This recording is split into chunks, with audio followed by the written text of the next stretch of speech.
mga boss. Mga boss, dito tayo sa Vietnam. Pwede. Bakit? Walang magkakaiba yung dagat nila sa dagat natin.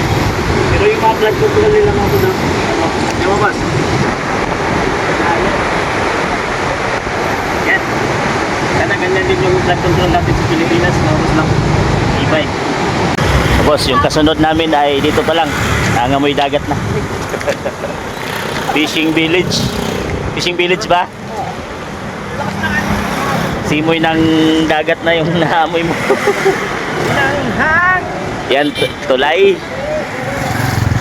Ito yung kasunod na pupuntahan. Marami ding mga tourist na nakasilip. So go. Wala nang bahay dyan. Picture lang ni Bayat. Marami ding humihinto. Pulis. Ay pulis, huli.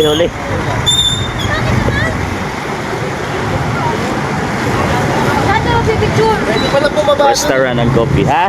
Ano tayo sa baba? Ano tayo? Ayun na naman mga boss, yung bangka na bilog. Parang planggana. At saka nandun na oh, yung mga bangka na yun. Dito sa taas, picture lang tayo sa may taas. Wow, ganda ng dagat. Picture mo na lang, tapos alis na tayo. Tara, magpa-picture tayo doon. Dito sa may hagdan. Dito na lang tayo pa-picture sa hagdan. Namang boss ah. Ito yung magandang flood control. Mga boss, ang taas. Oh. Flood control.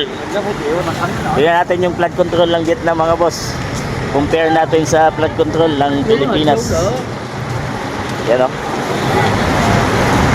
Dagat yan. So may hagdan. Bahay natin. Yun o. Ito, pader. Tsaka ito, mga bato, pababa.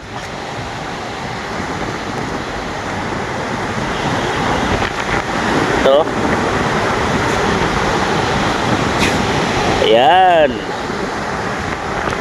Tsaka dito na, may ano na dito sa taas. Dito naman tayo sa mga bangkang bilog. Ito lang pala yung view dito, dagat. So yan. Babay natin. Babay natin yung bangkang ano. Bangkang parang planggana.